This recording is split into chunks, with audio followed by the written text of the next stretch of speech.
Hello friends, chase the goal के इस online platform पे आपका हार्दिक अभिनंदन है। हम राणा कुंभा के बारे में डिस्कस कर रहे थे और राणा कुंभा के बारे में हमने कई चीजें जो थी वो देख ली थी। अब हमने लास्ट के अंदर डिस्कस किया गया था, हमने लास्ट में ये बातें की थी कि राणा कुंभा जो थे, उन राणा कुंभा के दो पुत्र थे। एक पुत्र का नाम था उदा और एक पुत्र का नाम था रायमल।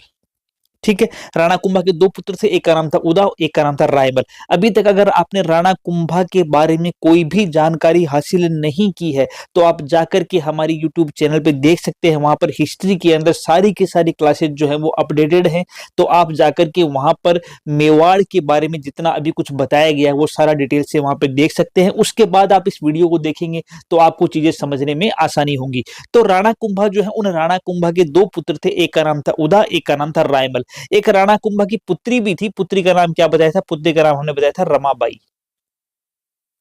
ठीक है, तो राणा कुंभा जो थे, इन राणा कुंभा के बड़े पुत्र उदा के द्वारा सन 1468 ईस्वी के अंदर, सन 1468 ईस्वी के अंदर जब राणा कुंभा जो हैं वो कुंभलगढ़ दुर्ग के अंदर मामदेव कुंड बना हुआ है, उस मामदेव कुंड के पास विश्राम कर रहे थे, तो उस समय उदा के द्वारा क्या कर दी जाती है? उदा के द्वारा राणा कुंभा की हत्या कर दी जाती है। उदा क्या कर देता है? उदा राणा कुंभा की हत्या कर देता है। जब उदा राणा कुंभा की हत्या कर देता है तो हत्या करने के बाद उदा जो है वो क्या करता है? हत्या करने के बाद उदा इस मेवाड़ की गद्दी पर अपना अधिकार जो है वो साबित कर देता है कि इस मेवाड़ की गद्दी पर मैं बैठूंगा। लेकिन होता क्या है, जो राणा कुंभा थे, इन राणा कुंभा के जो सरदार थे, जो मेवाड़ी सरदार थे, वो मेवाड़ी सरदार, चूंकि उदा हत्या करता है राणा कुंभा की, इसलिए पहली बात तो ये क्या कहलाता है? पहली बात तो ये मेवाड़ का पितृहंता कहलाता है।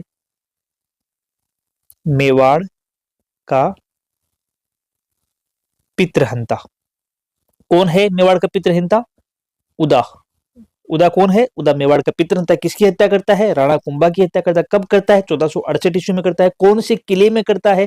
दुर्ग में करता है। तो कुंभलगढ़ दुर्ग आप बोलते हो यहाँ पे। ठीक है, तो मेवाड़ के अंदर हत्या हो जाती है, कुंभलगढ़ दुर्ग में हत्या हो जाती है राणा कुंभा की। राणा कुंभा की हत्या के बाद में उदा जो है वो गद्दी पर बैठता है, लेकिन जो मेवाड़ी सरदार है वो मेवाड़ी सरदार नहीं चाहते कि एक पितृहंता जिसने अपने पिता की हत्या की है वो गद्दी पर बैठे। तो वो करते क्या है मेवाड़ी सरदार? मेवाड़ी सरदार जो है तो सारे के सारे मेवाड़ी सरदार मिलकर रायमल जो है, उस रायमल को गद्दी का शासक घोषित कर देते हैं। वो रायमल को बुलाते हैं और रायमल को बुलाकर कहते हैं कि रायमल, गद्दी का शासक कौन है? गद्दी का शासक तू है, क्योंकि तेरे अंदर सारे के सारे गुण हैं, तेरे उदा के अंदर तो कोई लक्षण नहीं है। तो गद्दी पर किसे बैठना चाहिए? गद्दी पर बैठना चाहिए रायमल को। अब आप याद करो कि जब हमने ये पढ़ा था कि राणा कुंभा जो हैं, जब वो 11 वर्ष या 12 वर्ष की आयु के अंदर थे, तब उनके पिता मोकल की हत्या कर दी जाती है। और मोकल की हत्या करने के बाद में राणा कुंभा जो है जब गद्दी पर बैठते हैं तो वो किसकी सहायता से? वो रणमल की सहायता से। रणमल कौन है? रणमल जो है वो हंसाबाई का भाई है। हंसाबाई क्या लगती है राणा कुंभा की? हंसाबाई जो है वो राणा कुंभा की दादी लगती हैं। तो रणमल जो है वो, राणा कुंभा जो है वो रणमल की सहायता से क्या करते हैं? रणमल की सहायता से पहले अपने विद्रोहियों का दमन करते हैं और फिर राणा कुंभा के द्वारा रणमल की भी हत्या कर दी जाती है। रणमल की जब हत्या होती है तो रणमल का एक पुत्र था जिसका नाम था राव जोधा, और राव जोधा वहां से भागता है, राणा कुंभा पीछा करते हैं उसका। बाद में दोनों के बीच में क्या होती है? आवल बावल की संधि हो जाती है। और आवल बावल की संधि के दौरान होता क्या है कि एक तो मेवाड़ और मारवाड़ की सीमाओं का निर्धारण हो जाता है। दूसरा, जो राव जोधा है, उन राव जोधा के द्वारा क्या किया गया था? राव जोधा के द्वारा अपनी पुत्री, जो राव जोधा है, राव जोधा, इनके द्वारा अपनी पुत्री, जिसका नाम क्या था? जिसका नाम था श्रृंगार देवी। आपको याद होगा, राव जोधा के द्वारा अपनी पुत्री श्रृंगार देवी का विवाह किससे किया गया था? ये श्रृंगार देवी का विवाह किया गया था किसके साथ? रायमल के साथ। उस समय विवाह कर दिया गया था। तो अब गद्दी पर कौन बैठ जाता है? उदा को वहां से निकाल दिया जाता है मेवाड़ी सरदारों के द्वारा और गद्दी पर बैठा देते हैं रायमल को। अब उदा क्या है? उदा जो है यहाँ से निकलता है और यहां से निकलने के बाद उदा पहुंचता है मांडू। उदा कहां पहुंचता है? यहां से निकलता है उदा और यहां से निकलने के बाद उदा पहुंचता है मांडू, और मांडू के सुल्तान थे गयासुद्दीन। मांडू के सुल्तान थे गयासुद्दीन। उस गयासुद्दीन के पास सहायता मांगता है। गयासुद्दीन से सहायता के बदले के अंदर, ये एक तरीके से कह सकते हैं कि सौदेबाजी है। उदा कहता है कि आप मुझे मेवाड़ का साम्राज्य दिला दो, मैं अपनी जो बेटी है, अपनी पुत्री है, उसका विवाह आपके साथ कर दूंगा। तो शर्त के अनुसार उदा अपनी पुत्री का विवाह कर देता है गयासुद्दीन के साथ और गयासुद्दीन को क्या करना है, अब गयासुद्दीन को सहायता करनी है किसकी, उदा की। लेकिन उसी समय होता क्या है, उसी समय सन 1473 ईस्वी के आसपास की बात है ये। 1473 ईस्वी के आसपास ही जो उदा है, उस उदा पर गिरती है बिजली, और बिजली गिरने से मेवाड़ के पितृहंता यानी कि उदा की मृत्यु हो जाती है। तो उदा नाम का जो कंटक था वो हमेशा हमेशा के लिए वहां से निकल जाता है। कंटक ही कहेंगे कि जो पितृहंता है वो कंटक ही कहेंगे। और ऐसे कंटकों को निकाल कर, चाहे प्रकृति के माध्यम से निकले या फिर ऐसे कंटक जो है वो खुद अपने श्रम के माध्यम से निकाले जाए रायमल के द्वारा, अपने राज्य को निष्कंटक कर देना ऐसे कंटकों से वो क्या होता है, जरूरी होता है। तो हुआ क्या कि बिजली गिरने के कारण से उदा की मृत्यु हो जाती है। अब उदा की मृत्यु हो गई तो ये वाला रास्ता जो मांडू वाला था वो क्या हो गया, बंद हो गया। अब गद्दी पर कौन बैठ गए, अब गद्दी पर बैठ के रायमल, यानी कि सन 1473 ईस्वी से रायमल जो है, उस रायमल का शासन जो है वो प्रारंभ होता है। हमने शुरू में डिस्कस किया था अभी कि रायमल के कितने पुत्र, इसके कुंभा के कितने पुत्र, कुंभा के 2 पुत्र, एक कौन सा उदा, एक कौन सा रायमल। पहला उदा हो गया, दूसरा रायमल हो गया। उदा जो है वो बिजली गिरने से मर गया। गद्दी पर कौन बैठेगा, अब गद्दी पर बैठेंगे रायमल। तो अब गद्दी पर कौन बैठे, गद्दी पर बैठे रायमल। रायमल की पत्नी का नाम क्या है, अभी हमने पढ़ा था, रायमल की पत्नी का नाम है श्रृंगार देवी। ठीक है, आवल बावल की संधि के दौरान राव जोधा के द्वारा विवाह किया गया अपनी पुत्री का रायमल के साथ। तो अब रायमल जो है, उन रायमल की एक पत्नी कौन सी होगी, श्रृंगार देवी। ये श्रृंगार देवी जो है, इन श्रृंगार देवी के द्वारा एक बावड़ी का निर्माण करवाया जाता है। श्रृंगार देवी जो है, इन श्रृंगार देवी के द्वारा एक बावड़ी का निर्माण करवाया जाता है जिसका नाम क्या है, घोसुंडी की बावड़ी। यहाँ एक महत्वपूर्ण चीज है, एक शिलालेख मिला है, घोसुंडी शिलालेख। ये आरएस में पूछा गया क्वेश्चन है, ये आरएस में पूछा हुआ क्वेश्चन है। एक शिलालेख मिला है, एक अभिलेख मिला है, घोसुंडी अभिलेख।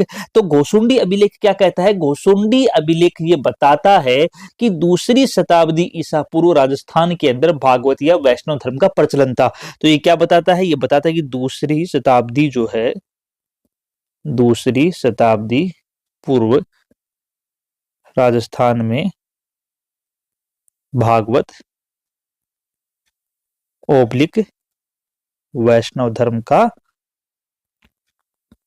प्रचलन था। ये कौन बताता है, ये बताता है हमें घोसुंडी अभिलेख से हमें ये जानकारी मिलती है। ये क्वेश्चन किसमें पूछा गया है, ये क्वेश्चन आपके आरएस की एग्जाम में पूछा गया है, तो ये महत्वपूर्ण है, आपको ध्यान रखना है। घोसुंडी बावड़ी का निर्माण कौन करवाता है, घोसुंडी बावड़ी का निर्माण रायमल की पत्नी श्रृंगार देवी के द्वारा करवाया जाता है। रायमल के द्वारा एक काम और किया जाता है, वो क्या किया जाता है, रायमल जो है, उन रायमल के द्वारा एक शिव मंदिर का निर्माण करवाया जाता है चित्तौड़ में।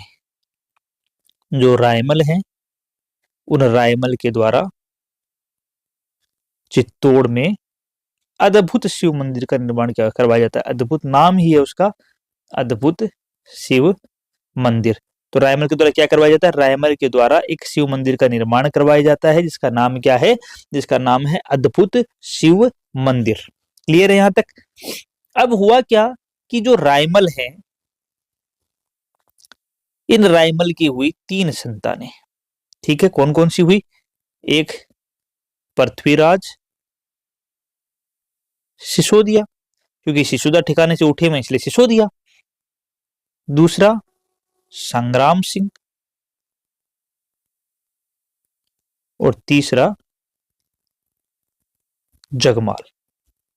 ठीक है, अब जो रायमल है, इन रायमल के क्या थे, यह जो रायमल थे, इन रायमल के हुए 3 पुत्र, सॉरी ये जयमल है, माफ कीजिएगा, जगमाल नहीं जयमल है ये। रायमल के हुए 3 पुत्र, कौन कौन से, पहला पुत्र हुआ पृथ्वीराज सिसोदिया, दूसरा पुत्र हुआ संग्राम सिंह, और तीसरा पुत्र कौन सा हुआ, तीसरा पुत्र हुआ जयमल। ये रायमल के 3 पुत्र हुए। ठीक है, जिसमें से पृथ्वीराज सिसोदिया और संग्राम सिंह जो थे, ये दोनों के दोनों क्या थे, ये दोनों के दोनों सगे भाई थे। इनके एक रानी और थी, जो रायमल थे, इनकी एक रानी और थी जिसका नाम था रतन कुंवर। ठीक है, उस रतन कुंवर के पुत्र थे कौन कौन से, पृथ्वीराज सिसोदिया और संग्राम सिंह दोनों। और जयमल जो थे वो एक अन्य रानी के गर्भ से उत्पन्न पुत्र थे, यानी कि तीनों आपस में क्या थे, तीनों आपस के अंदर भाई थे। कई जनश्रुतियां प्रचलित हैं। एक जनश्रुति ये कहती है कि एक बार असल में हुआ क्या था कि रायमल ने अपने जीवन काल के दौरान कभी भी अपने उत्तराधिकारी का घोषणा नहीं किया, यानी कि उन्होंने ये घोषित नहीं किया कि मेरे बाद में कौन होने वाला है मेवाड़ का राजा। ये कभी भी रायमल ने अपने जीवन काल के दौरान घोषित ही नहीं किया। तो हुआ क्या कि एक बार पृथ्वीराज सिसोदिया, संग्राम सिंह जो कि बाद में राणा सांगा के नाम से फेमस हुए, और जयमल, तीनों के तीनों भाई जाते हैं कहां पर, तीनों के तीनों भाई जाते हैं, तीनों के दिनों भाई जाते हैं अपना ज्योतिष के पास दिखाने के लिए। एक ज्योतिष था, उस ज्योतिष के पास जाते हैं, साथ में अपने चाचा को लेके गए थे, चाचा का नाम शायद सारंग देव था, ठीक है। तो ये अपने चाचा को लेकर के एक पहुंचते हैं ज्योतिष के पास, ये जानने के लिए कि हम तीनों भाइयों में से राजयोग किसका प्रबल है। जब ये तीनों ज्योतिष के पास पहुंचते हैं तो ज्योतिष जो है वो ये बोलता है कि जो राजयोग प्रबल है वो किसका प्रबल है, संग्राम सिंह का राजयोग प्रबल है। और यह बात सुनते ही पृथ्वीराज सिसोदिया जो हैं वो और जो जयमल है वो, इन दोनों के मध्य क्या होता है, इन दोनों के मध्य यह फैसला होता है कि अगर राजा संग्राम सिंह बन जाएगा तो हम क्या करेंगे। तो ये दोनों के दोनों भाई क्या करते हैं, दोनों के दोनों भाई संग्राम सिंह पर हमला कर देते हैं, यानी कि दोनों के दोनों भाई संग्राम सिंह पर टूट पड़ते हैं। जब ये संग्राम सिंह पर टूटते हैं तो पृथ्वीराज सिसोदिया की तलवार से संग्राम सिंह की एक आंख फूट जाती है। पृथ्वीराज सिसोदिया जो कि सगा भाई है, तो उस पृथ्वीराज सिसोदिया के वार के कारण से संग्राम सिंह जो है, संग्राम सिंह की एक आंख फूट जाती है। कैसे, जैसे करके जो इनके साथ में इनके चाचा गए थे सारंग देव, वो सारंग देव चाचा क्या करते हैं, इनको मना लेते हैं, मनाकर बोलते हैं भाई ज्योतिष की बात पर कोई विश्वास नहीं कर सकते, ज्योतिष तो ऐसे ही बोलते हैं। लेकिन नुकसान क्या हो गया कि भाई संग्राम सिंह इस लड़ाई के अंदर तेरी एक आंख चली गई। ये कौन समझाता है, ये चाचा सारंगदेव समझाते हैं। और चाचा पर ये तीनों मानते नहीं इस बात को। जब ये तीनों नहीं मानते तो सारंगदेव एक बात और कहते हैं, कोई बात नहीं, हो सकता है कि यहाँ पर ज्योतिष के द्वारा कुछ बातें गलत बताई दी गई हों। एक काम करते हैं, हम यहाँ से आगे गांव पड़ता है भीमल गांव, उस भीमल गांव में चलते हैं। भीमल गांव के अंदर एक चारण जाति की पुजारिन है, और वह चारण जाति की पुजारिन जो भविष्य बताती है वही भविष्य होता है। ये किसने कहा, सारंगदेव ने ये एक सुझाव दिया कि हम चलते हैं कहा भीमल गांव, वहां पर एक पुजारिन है, किस जाति की है, चारण जाति की पुजारिन है, और वो चारण जाति की पुजारिन जो बताती है वही भविष्य के अंदर घटित होता है। ऐसा कहकर सारंगदेव बात को घुमा करके यहाँ से लेके चलते हैं। अब जब चलते हैं तो रास्ते के अंदर भीमल गांव आते, भीमल गांव आते ही पृथ्वीराज सिसोदिया बोलते, चाचा देखना है भीमल गांव के अंदर। चाचा सोच रहे थे भूल गया होगा, संग्राम सिंह आंख पकड़ के बैठा है। लेकिन हुआ क्या कि भाई जाना है तो जाना है, क्योंकि पृथ्वीराज सिसोदिया बहुत महत्वाकांक्षी था। ये कहता था पृथ्वीराज सिसोदिया कि मुझको तो मेवाड़ राज्य का शासन करने के निमित्त ही पैदा किया गया है, यानी कि मुझे तो इस मेवाड़ का ही राजा बनना है, और ये पहले से घोषित किया जा चुका है। ये कौन कहता है, पृथ्वीराज सिसोदिया कहता है। तो अब तीनों के तीनों भाई वापस कहां पहुंचते हैं, भीमल गांव पहुंचते हैं, साथ में सारंगदेव हैं, और वहां पर चारण जाति की पुजारिन को अपना हाथ दिखाते हैं, भाई ज्योतिष देख के बता कि अब भविष्य के अंदर हम तीनों में से राजा कौन बनने वाला है। जैसे ही ये अपना हाथ दिखाते हैं, पुजारिन क्या कहती है, संग्राम सिंह। पुजारिन फिर से कह देती है संग्राम सिंह। जैसे ही पुजारिन ये कहती है संग्राम सिंह राजा बनने के योग्य है और भविष्य में राजा संग्राम सिंह बनेगा, फिर से क्या होता है, फिर से लड़ाई होती है। और अब जयमल और जो पृथ्वीराज सिसोदिया हैं, ये दोनों के दोनों क्या करते हैं, वापस से संग्राम सिंह के ऊपर हमला कर देते हैं। यहां से संग्राम सिंह जो है वो अपनी जान बचा करके भागते हैं। यहां से संग्राम सिंह क्या करेंगे, भाई अब दोनों के दोनों भाई मारने के लिए तैयार हो गए। तो जब घर वाले ही मारने के लिए तैयार हो गए तो कौन बचाए। तो वो किशोर कुमार का गाना भी जो है वो यहाँ पर फिट बैठता है कि जब जो नाव चलाने वाला खेवैया है वही डुबाने के लिए तैयार हो जाए तो बचाए कौन। तो अब संग्राम सिंह के पास कोई चारा नहीं दिखता, और संग्राम सिंह क्या करते हैं, संग्राम सिंह यहाँ से भागते हैं, यानी कि सांगा, क्योंकि भविष्य में यही जाकर के बाद में सांगा बनते हैं। तो अब क्या होता है, जो संग्राम सिंह या सांगा जो है वो यहाँ से भागता है, और भागते भागते पहुंचते हैं संग्राम से एक गांव जिसका नाम है लेवंत्री गांव। कहां पहुंचते हैं ये यहाँ से निकलते हैं, भीमल गांव से निकलते हैं। भीमल गांव से निकलने के बाद यहाँ से भागते हैं राणा सांगा, और अभी राणा नहीं बोलेंगे क्योंकि बने नहीं है राजा। तो संग्राम सिंह यहाँ से भागते हैं, सांगा यहाँ से भागते और भागते हुए पहुंचते हैं यहाँ पर कौन से गांव में, लेवंत्री गांव के अंदर। लेवंत्री गांव में बीदा राठौड़ था एक, लेवंत्री गांव के अंदर एक बीदा राठौड़ था। उस बीदा राठौड़ से मांगते हैं सहायता, भाई देख मुझे बचा ले, पीछे मेरे दुश्मन आ रहे हैं मारने के लिए, तू मुझे आज बचा ले, मैं भविष्य में तेरी किसी प्रकार से भी जैसी भी मुझसे हेल्प बनेगी मैं हेल्प कर दूंगा। लेकिन होता क्या है कि राणा सांगा के यहाँ पर पहुंचने के बाद जयमल पीछे से आता है और जयमल आकर के इस बीदा राठौड़ की हत्या कर देता है। अब बीदा राठौड़ मारा गया, अब क्या होगा, राणा सांगा फिर भागेंगे यहाँ से, और इस बार राणा सांगा जो है यहाँ से भागते भागते पहुंच जाते हैं, यहाँ से राणा सांगा जो है यहाँ से फिर निकले, और अब इस बार निकल कहाँ पहुंचे, ये पहुंचे अजमेर। अजमेर में कौन मिला, अजमेर में नहीं मिला, एक मिनट, राणा सांगा कहां से निकले, राणा सांगा यहाँ से निकले, और निकलने के बाद राणा सांगा वहां पहुंचे, राणा सांगा पहुंचे अजमेर, और अजमेर में नहीं मिला करमचंद, करमचंद पंवार, जात का डकैत था एक। राणा सांगा कहां भागे, राणा सांगा वहां से भागे, अजमेर पहुंचे, अजमेर में पहुंचे किसके पास शरण ली, करमचंद पंवार के पास शरण ली। करमचंद पंवार कौन है, जो करमचंद, माफ कीजिए, करमचंद पंवार कौन है, करमचंद पंवार जो है वो एक डकैत है। तो राणा सांगा जो है वो अब ज्वाइन कर लेते हैं करमचंद पंवार का ग्रुप, और डकैती के अंदर शामिल हो जाते हैं, ठीक है। लेकिन हुआ क्या, एक दिन की घटना है कि राणा सांगा सो रहे थे, सोते समय जब करमचंद पंवार ने राणा सांगा को देखा, तो उन्होंने देखा कि एक सांप जो है वो राणा सांगा के मुख पर सूरज की किरण पड़ रही थी, उस किरण को पड़ने से बचाने के लिए अपना फन जो है वो खड़ा करके वो राणा सांगा के मुख पर अपना फन फैला लेता है और खड़ा हो जाता है। जब यह देखता है करमचंद पंवार, तो उस समय के लोग शकुन शास्त्र के बहुत ज्ञानी हुआ करते थे, जो शकुन शास्त्र के ज्ञान के हिसाब से करमचंद पंवार ये इस बात का अंदाजा लगा लेता है कि यह हो ना हो कोई महान व्यक्ति है और किसी न किसी विषम परिस्थिति के कारण से यहाँ पर रुका हुआ है।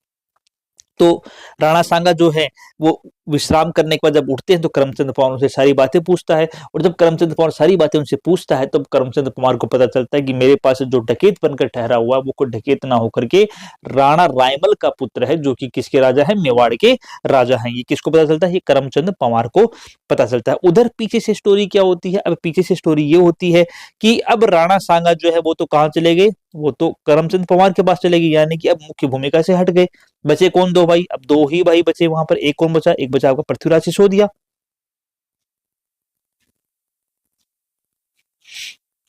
ठीक है, और दूसरा कौन सा बचा, जयमल। अब ये दो भाई बचे। अब पहले ही जयमल बोल रहा था, ये पृथ्वीराज सिसोदिया ने कहा था कि मैं तो, मुझे तो पैदा ही मेवाड़ पर राज्य करने के लिए किया गया। ये जो पृथ्वीराज सिसोदिया है ना, इसके बारे में एक महत्वपूर्ण बात है, इसी को उड़ना राजकुमार भी कहते हैं, ये बहुत इंपॉर्टेंट है, उड़ना राजकुमार। इसी पृथ्वीराज सिसोदिया को उड़ना राजकुमार के नाम से भी जाना जाता है। तो अब क्या होता है, अब गद्दी पर कौन बैठता है, अब गद्दी पर बैठ जाता है पृथ्वीराज सिसोदिया। क्योंकि रायमल का बड़ा पुत्र है तो गद्दी पर, क्योंकि महत्वाकांक्षा जो थी मुख्य रूप से पृथ्वीराज सिसोदिया और राणा सांगा के बीच में थी। दोनों माँ जाए भाई थे, लेकिन फिर भी दोनों के बीच में महत्वाकांक्षा प्रबल थी, और पृथ्वीराज सिसोदिया राणा सांगा के वहां से निकल जाने के बाद में गद्दी पर बैठ जाते हैं। कौन गद्दी पर बैठा, पृथ्वीराज सिसोदिया गद्दी पर बैठता है। जयमल जो है, उस जयमल का क्या हो जाता है, जयमल की बाद में हत्या हो जाती है।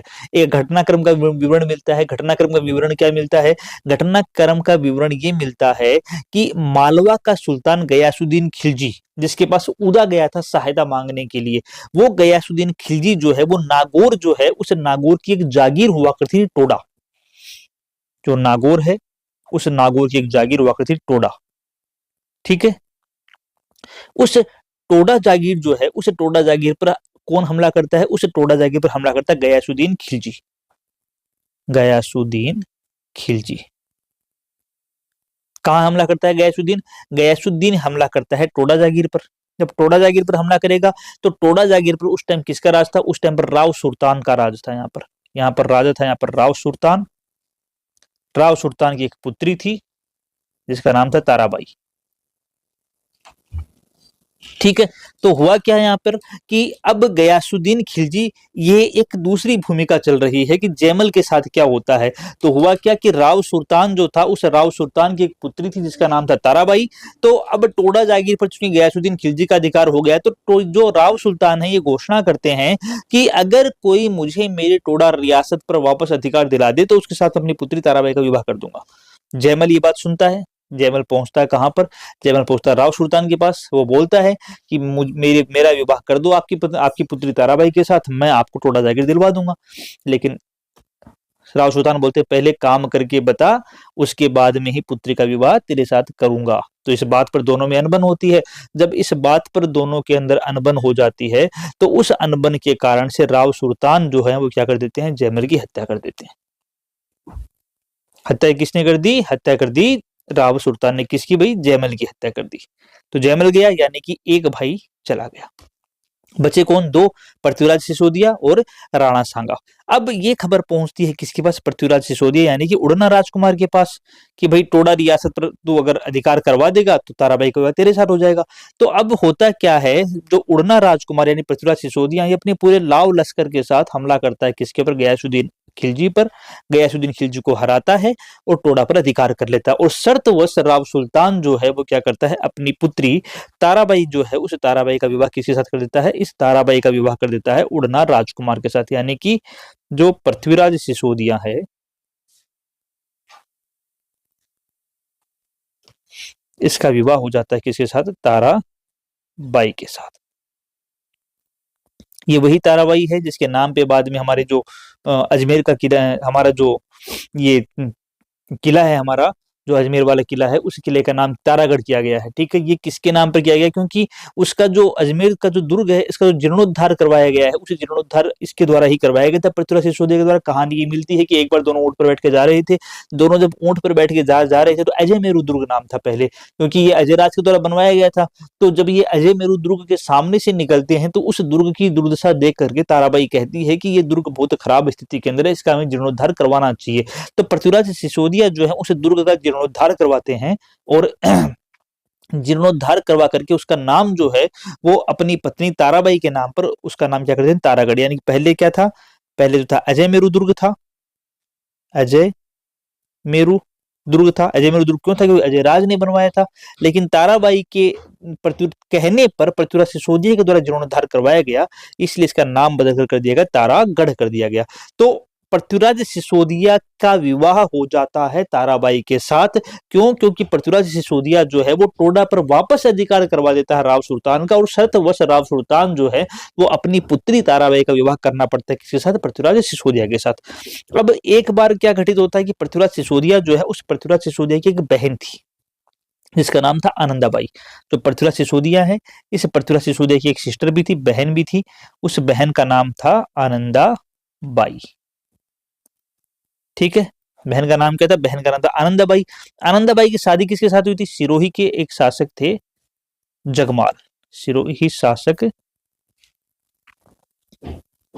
जगमाल के साथ। तो पृथ्वीराज सिसोदिया एक बार गए थे यहाँ पर सिरोही शासक जगमाल के पास, यानी कि अपनी बहन आनंदाबाई के पास। लेकिन जब उन्होंने वहां पर जाकर देखा कि दोनों के बीच में संबंध जो हैं वो ठीक नहीं है, आनंदाबाई और जगमाल के बीच में, तो उन्होंने वहां पर कुछ समझाने की कोशिश की, लेकिन ये बात जगमाल को पसंद नहीं आई। तो जब पृथ्वीराज सिसोदिया वापस आ रहे थे अपने मेवाड़, तो जगमाल के द्वारा उन्हें खाने के अंदर जहर दे दिया जाता है, जिसके कारण से पृथ्वीराज सिसोदिया जो है उन पृथ्वीराज सिसोदिया की भी मृत्यु हो जाती है। तो इस प्रकार पृथ्वीराज सिसोदिया जो हैं वो भी हट गए और जयमल जो दूसरा भाई था वो भी हट गया। अब एकमात्र शासक कौन बचा? राणा सांगा। और राणा सांगा के बारे में कौन जान गया? राणा सांगा के बारे में जो करमचंद पंवार था वो जान गया कि राणा सांगा कोई आम आदमी नहीं है, बल्कि राणा सांगा किसका शासक है? राणा सांगा मेवाड़ का शासक है, क्योंकि उसे यह पूरा घटनाक्रम पता था कि अब मेवाड़ के अंदर ना तो पृथ्वीराज सिसोदिया है ना मेवाड़ के अंदर जयमल है, दोनों के दोनों भाई जो हैं वो मारे जा चुके हैं। ये जो हमारे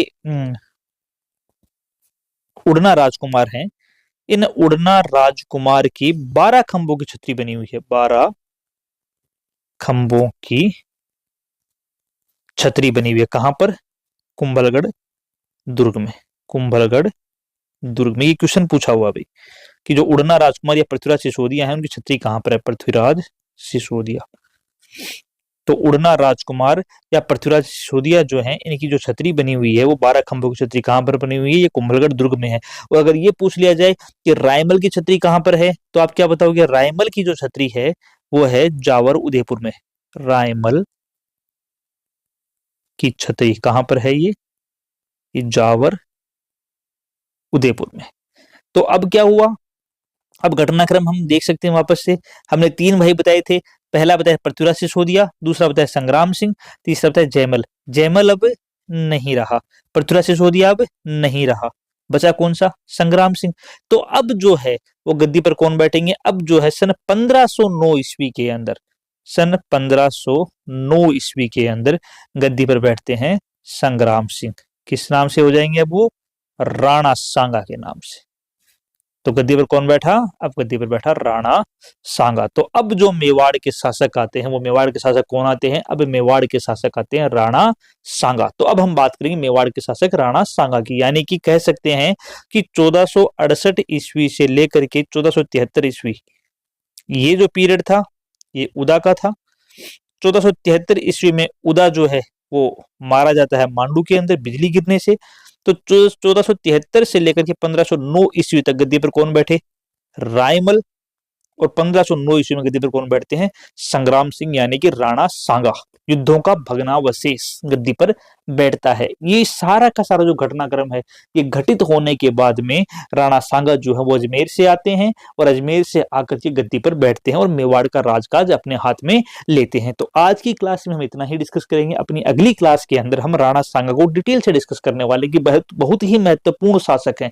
पाती परवन प्रथा चलाई गई थी इनके द्वारा। तो इनके द्वारा महत्वपूर्ण जो घटनाएं इनके साथ घटित हुई और जो महत्वपूर्ण कार्य इन्होंने किए, वो सारे के सारे जो हमारे एग्जाम के पॉइंट ऑफ व्यू से इंपॉर्टेंट, उनको यहाँ से हम पढ़ते हुए चलेंगे और इनके इतिहास को हम अच्छे से जानते हुए आगे बढ़ेंगे। तो बच्चों मिलते हैं अगली क्लास में, तब तक के लिए जय हिंद दोस्तों।